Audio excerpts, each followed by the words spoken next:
Colin Matt with that link. Okay. Okay. Good morning, everyone. This is the Economic Development Commission special meeting of June 11th. It's 8. We're meeting in the Old Town Hall conference room as well as via Zoom. It's 8:36 a.m. now. We do not yet have a quorum. We have 3 members of the 7 present, so we can have conversation, but we won't be able to act on anything. The only thing that we were looking to act on was the approval of the minutes, so no worries there. But I'll turn things over to you, Steve, for your opening remarks. No, thanks for being here. We'll just, I guess, get straight into the agenda. Hopefully, we will get to a quorum. Move on. I know we can't do the minutes, so I know item number 4, you to act and consider the mixed-use development, 2131 Black Rock Turnpike and 413 Stilson, or 414 Stilson. I assume that's posters, correct? Correct. So, we obviously had a presentation this past meeting from Evan and Ken Kleban regarding a proposed mixed-use development at 2131 Black Rock Turnpike, 4414 Stilson Road. This is Dolan's Corner as well as the adjoining one-story medical office building. They're under contract to purchase that. They propose to demolish the existing buildings, which are kind of at the end of their useful life, and redevelop the property largely within the existing footprint, although they had indicated there would be a modest expansion of the floor plate for the medical office building, constructing a 2 to 3 story mixed-use development to include retail, food service, and office. And, the benefits, obviously, from doing redevelopment, other than the fact that obviously would improve the overall aesthetics of this gateway site, but also, eliminating some curb cuts, providing for shared access and connectivity between this parcel and the adjoining property, which they own. So there would be some benefit from a traffic safety standpoint, and also, making more efficient use of the land. Obviously, site improvements in terms of storm drainage and the like, which would be beneficial to the community. Obviously, it represents a pretty significant investment. And that would help our commercial brand list, no doubt. Largely consistent with, I believe it's consistent with our overall plan of development for this area. It's consistent with uses permitted within a commercial zone. I know there were a lot of questions with respect to parking as well as traffic, which I think is not necessarily specific to this particular site or this particular application, but more a general. There's a lot going on with, and this is this intersection tends to be one of our not well-performing intersections. So any additional traffic in that area is obviously of some concern. So I'll open it up to questions. I did prepare a very brief kind of draft letter, but since no one's here, I can't really share it. But it doesn't require any action today anyway. We haven't yet. They did a concept review with planning and zoning, which I think was pretty well received. But it does. They haven't made a formal application yet. And I believe they're also intending to submit for code review, so an internal review amongst the regulatory departments. So there may be some additional comments coming out of that from, for example, the police department as it relates to parking, internal circulation, and traffic that may be of interest to this group as well as the Planning and Zoning Commission. So it doesn't require action today, but I wanted to open it up for additional comments from folks here. Remind me what the medical building, how many stories they want to do that? It was just 3, right? Yeah, 3 stories. Like 2.5, I think. I mean, people want to freeze things in time. I mean, that's where the downside is, and people losing a little pub and posters there. But if it's within zoning regulations, it's responsible development. They've taken into account traffic. Um, it's hard to like argue against it. Well, I think we all have to, at some point, it's,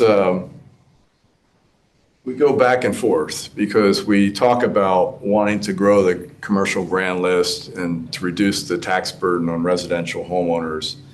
And the only way I know to grow the commercial grand list is to actually build stuff.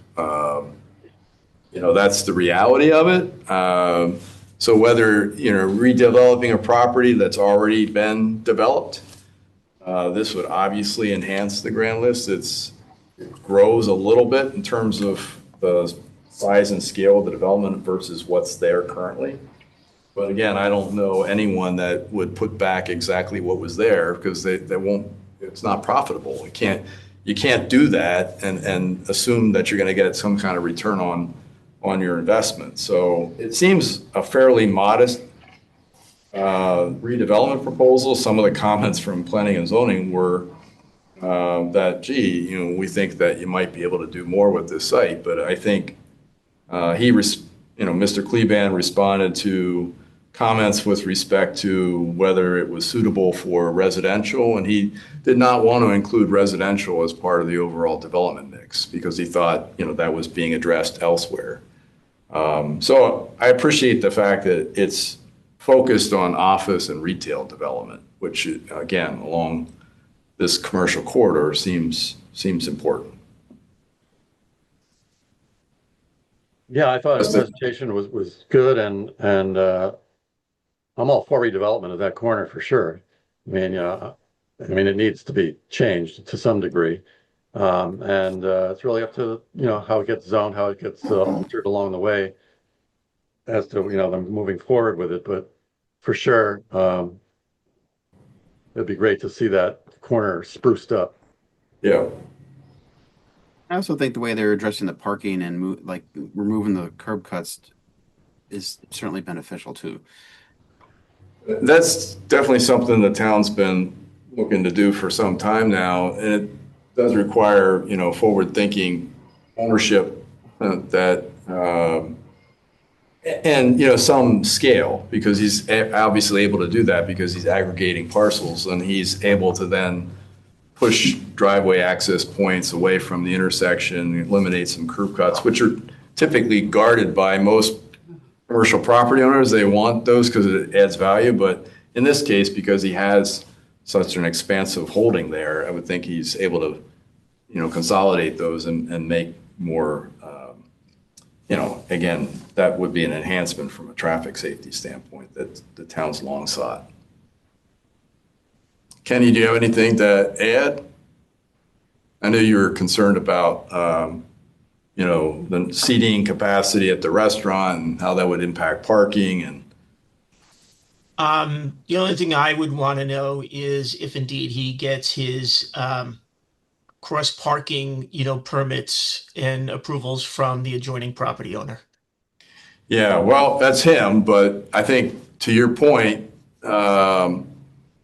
it may not necessarily be under common ownership in the future, so there needs to be a formalized arrangement to Correct. allow for those cross connections to be permanent, right? Correct. And if we're using this as a proof of concept and in terms of how we're relooking at parking, having that cross parking, instrument in place is a good proof of concept going forward.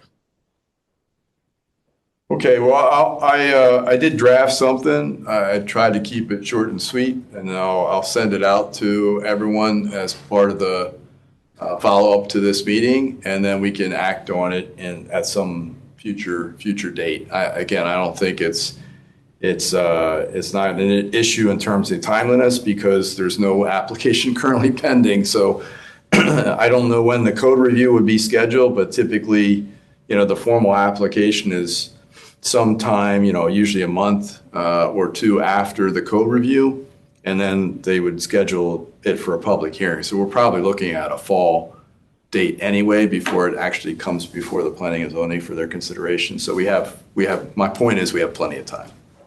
Mark, Yeah. hi, it's Craig.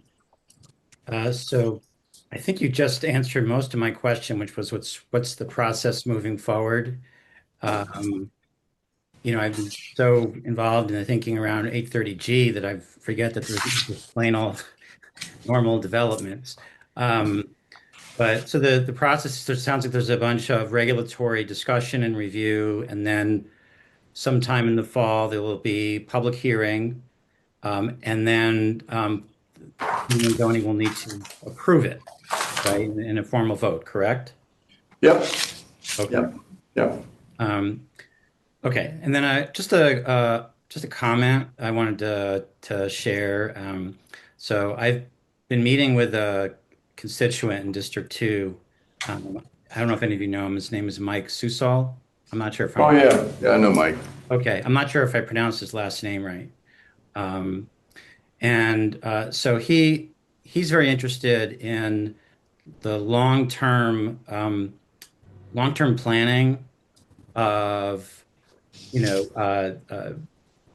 Stratfield, but he sees that Black Rock Turnpike is sort of is the main commercial area that is most important to Stratfield, and so he has a vision of making the entire Black Rock corridor much more walkable, more pedestrian friendly, more greenery. Kind of a long-term vision, making it essentially nicer. And so he expressed to me questions about this development in terms of how does it fit into any sort of long-term vision of what Black Rock could or should look like. And is there even a long-term vision for what Black Rock should look like? So I guess that was a comment and a question, and that may be too big for this agenda item because it's kind of taking us another direction. No, I think, appreciate that. I think, first, there is a long-term vision for Black Rock Turnpike. We did a order study and a concept plan for that entire area, which, was proposing to make some fairly significant changes to the roadway and pedestrian infrastructure there to promote more walkability and to do a lot of things that this proposed development actually does. Eliminate curb cuts, provide for more public green space, provide for greater connectivity between parcels.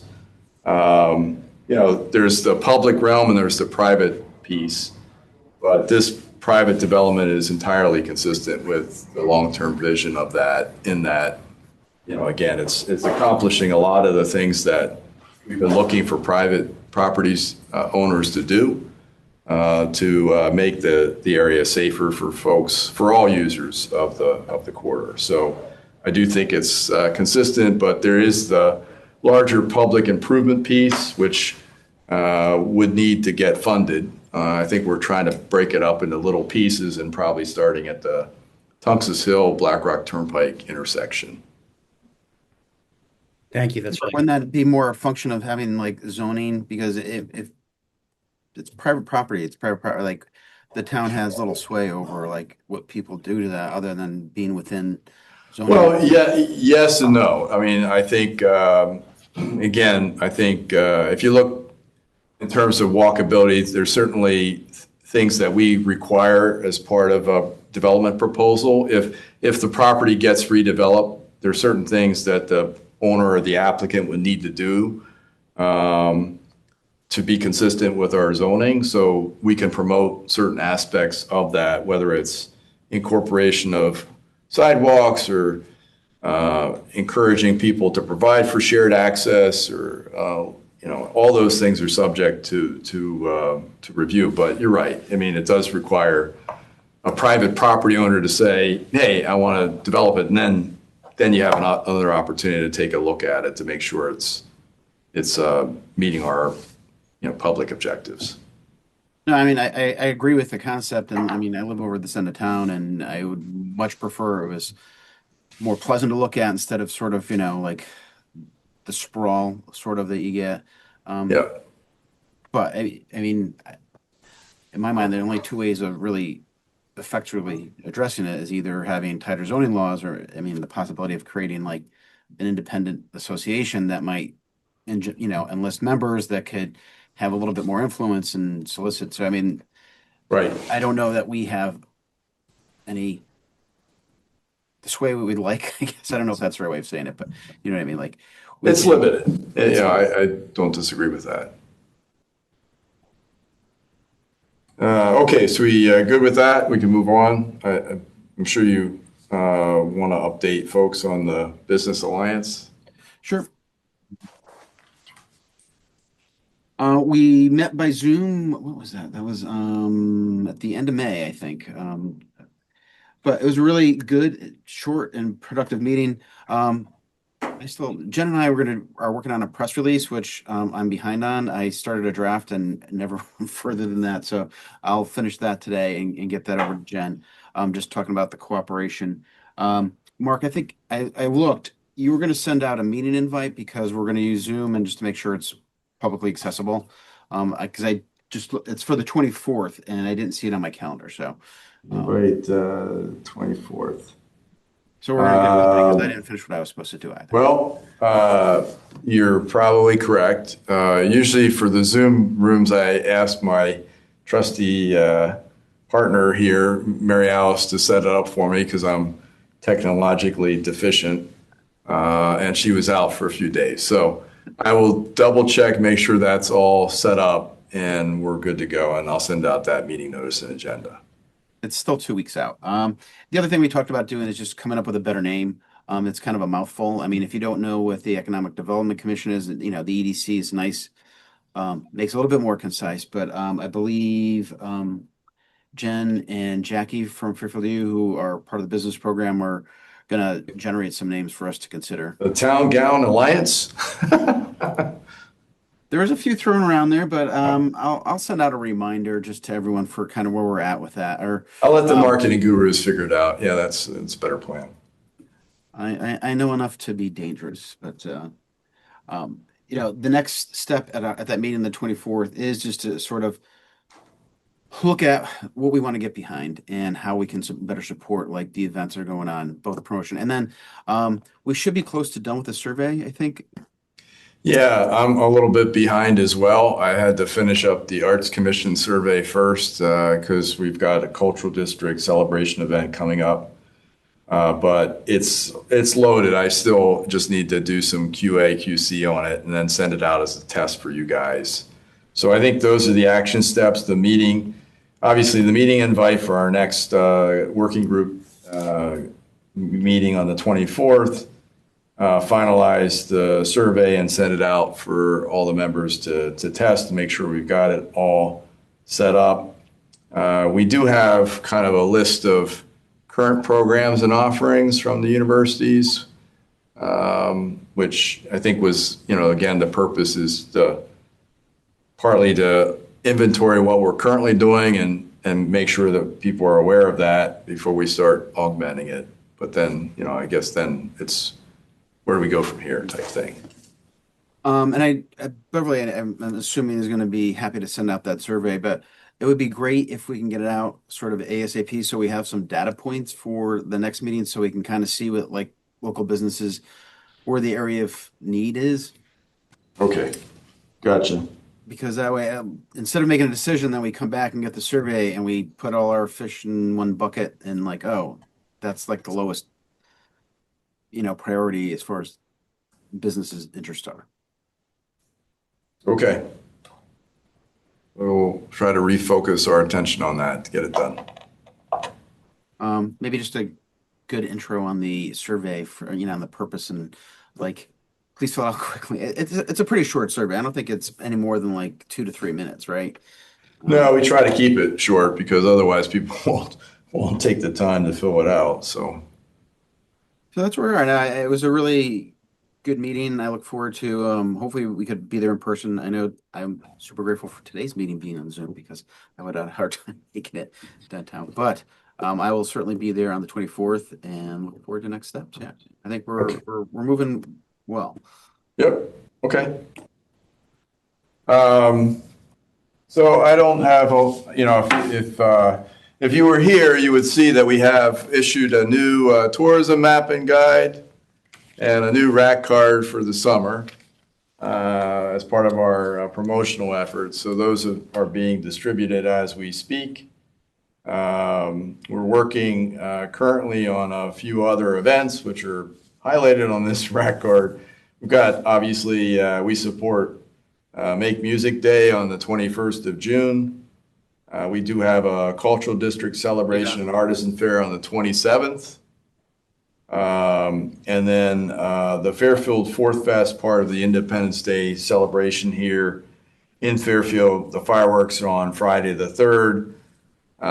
The Fourth Fest is a family-friendly activity here on the Museum Commons, Old Town Hall Commons, with music, entertainment, beer garden, and the like.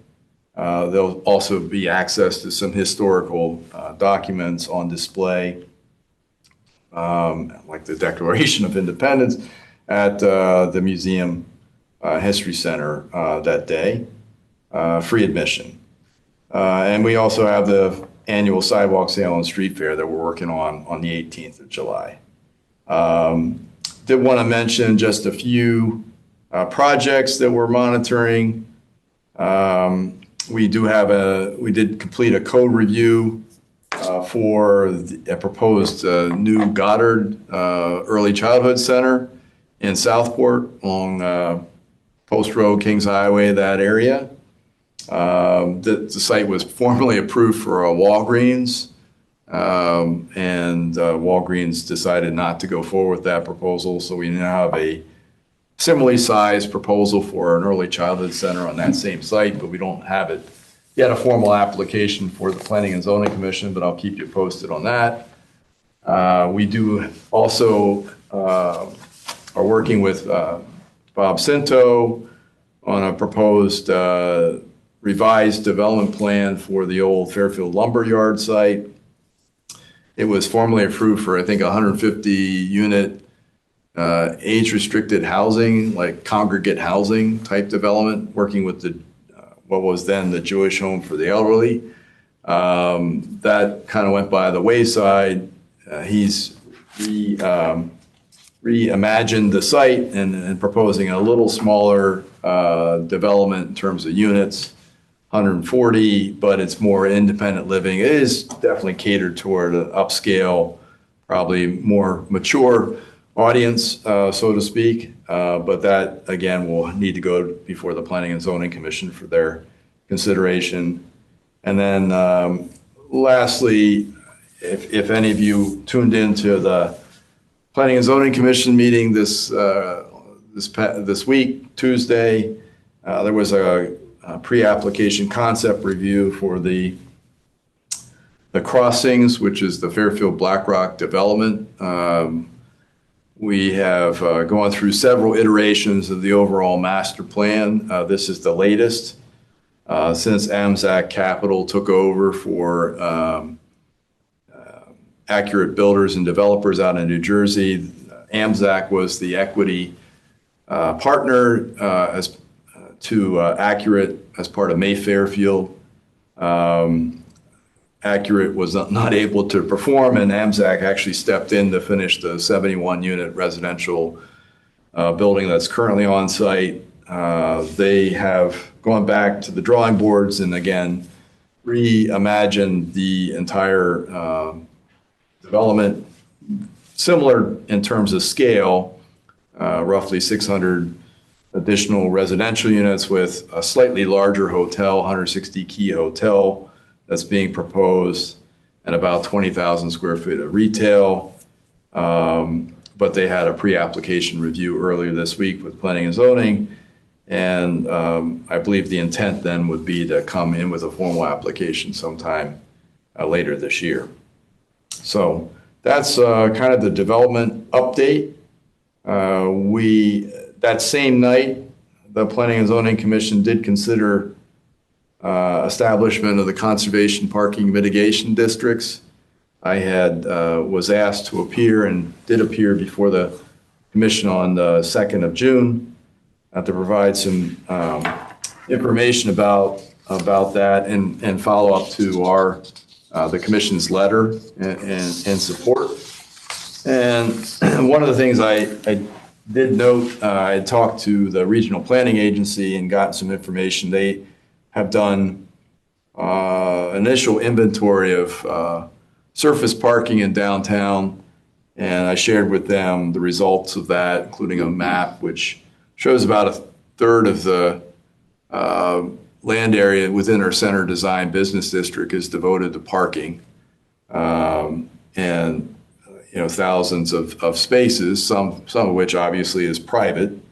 But there's a considerable amount, the point was making is there's a considerable amount of parking. So it may not be the fact that we don't have enough parking. It may be where that parking is located and how people can use the parking, whether they can use it, if there's rules and restrictions in terms of their use.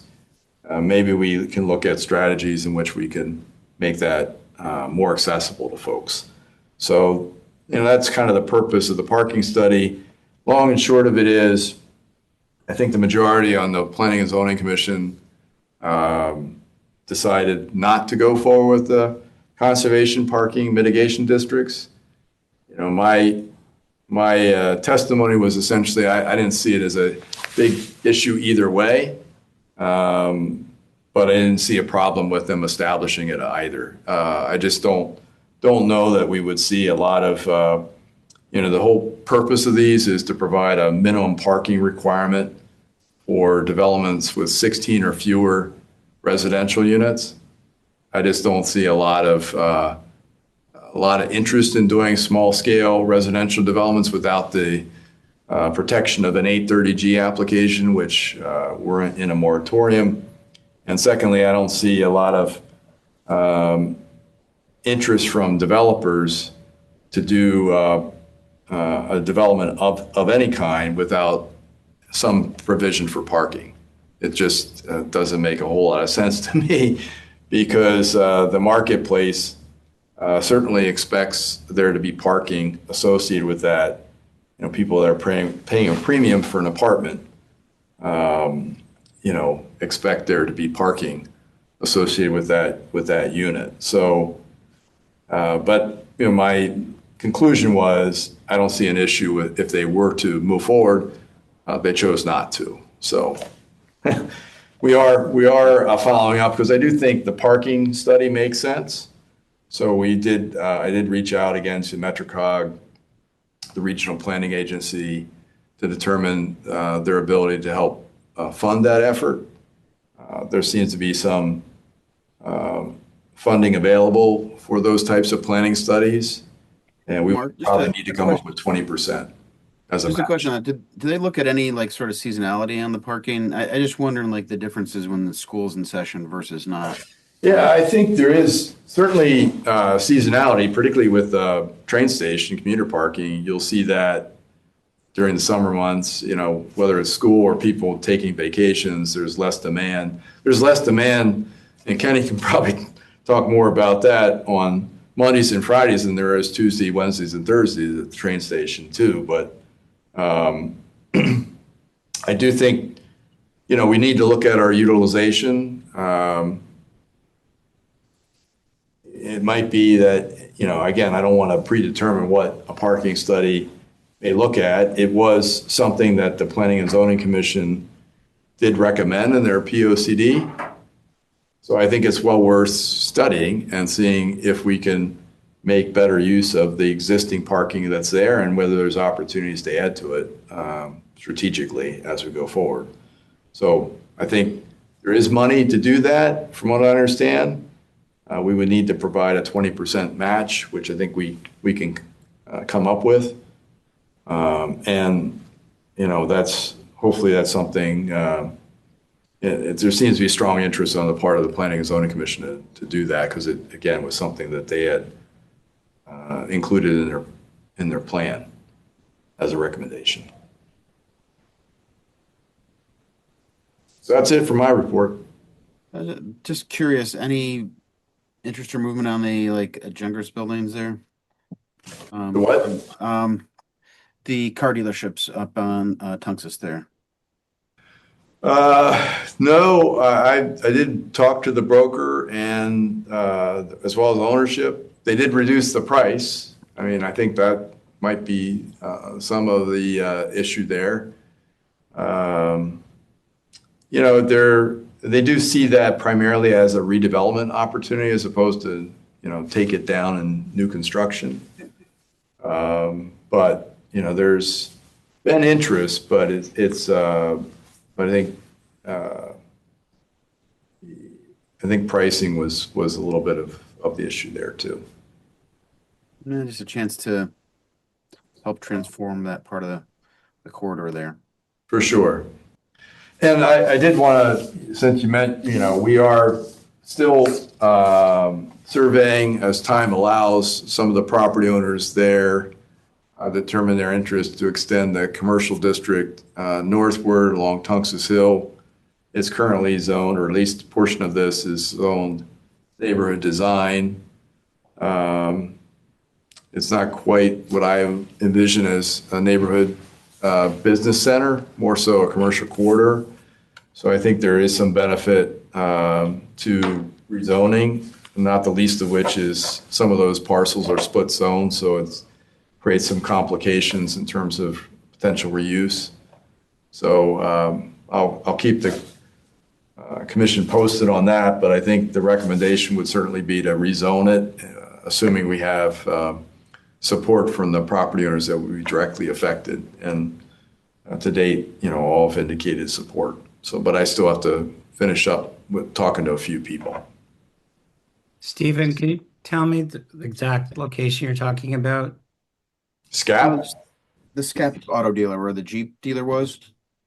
Yeah. Is that Tungus Hill cutoff or Tungus? Yes. Okay. Yeah. Okay. And it's just empty now? Pretty much. Yep. Yeah, they They have relocated. nice views probably out to Long Island Sound from there. Yeah, I haven't been to the top, but yeah, that it does have a commanding presence on there. I'm sure they do have a pretty good view. They're not ugly buildings. I mean, like if they could be spruced up and help transform that area, and particularly if that other zoning changes they're looking for happen, will be helpful in developing the area. Because I know, well, the town garage has been handed over to Operation Hope, correct? And Correct. when is that going to break ground? Well, I mean, they're still in their capital fundraising campaign, so I don't know. They don't have their entitlements either, so they need to get zoning approval for their new building. So it seems that might be a 2027 plan. But yeah, the garage isn't much to look at either. You're right. Yeah, no, that and reusing that whole church. I mean, there's a lot there that could be done and done well. Like, you know, it would make it look significantly better opposed to just like, again, the commercial sprawl. Right. I don't see Bev here. I think she had a conflict with this date anyway. She was the one person who did indicate that she could make it. So I don't know that she had much to. I mean, I know they're working on Fairfield Dog Days, which I think is coming up at the end of this month. They're still soliciting for both sponsors and vendors for that event, but that's always a popular event that they host. I think that's pretty much it for the agenda. Okay, well, if we're not officially in quorum, do we need a motion to? We don't. I will see you all later, but appreciate, unless there's any other questions, but thank you guys. Appreciate it. No, we got through a lot. You know what we should talk about briefly before we leave is what do you want to do over the summer? Typically in July, we have kind of an informal get together, perhaps with the chamber, other business folks. We did it last year at Illicit. We've done a boat tour. I think that was because we had access to Kevin's boat to do a tour of the waterfront. We've met at the Old Post Tavern, and then we typically don't meet at all in August at all. So I would love to get together in July. That'd be great. So we're thinking like an afternoon type thing like we did before, or? Yeah, Yeah, Yeah, sounds good. all right. Well, I'll send out a email and asking for people to respond as to their availability. I'll work with you, Steve, on that. all right, fantastic. All right, Well, thanks, you. guys. Hope you have a great rest of your day. All Thank right. you. Thanks, everyone. Take care. See you. too. Bye. Okay, bye.